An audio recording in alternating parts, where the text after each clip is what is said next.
во рамките на овој малски фестивал, значи правиме све она што на луѓето им треба за низ мало, што не може да го најдат, не може да го купат или е премногу скапо ако се купува, доста е поевтино ако се прави. Се за на некаков начин да им се подобри животот во заедницата.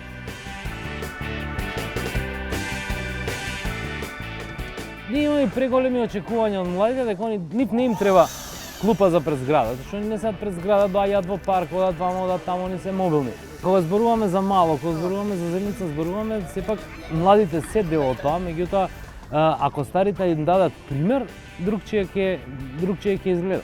Значи ако нивните баби, дедоци или мајки, татковци дојдат, поразговараме, направат нешто, они ќе прашаат што е тоа, кај ќе им остана врежано во нивната меморија кроз 5-10 години.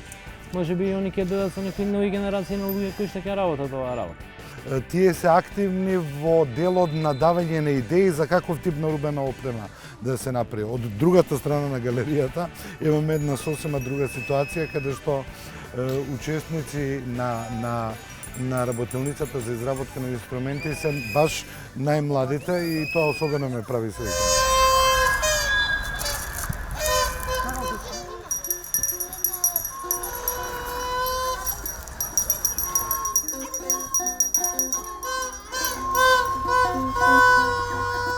Работилницата за чуднозвучни музички инструменти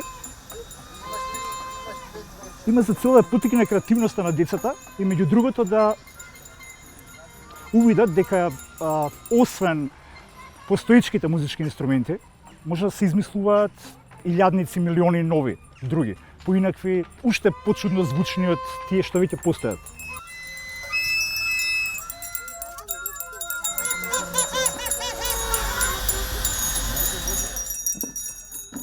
Ние сите сме дел од тој дигитален свет. Младите тоа им поинтересно и затоа ги нема, меѓутоа ја не знам виртуелна куќичка за вистинска птица не може да направи, дали виртуелна куќичка на компјутер за мачка. Може да конструирате, ама некој пак мора да земе и пила, и даска, и бургија, и шајка да закове за да таа куќичка биде за да се направи вистинска куќичка за вистинска мачка.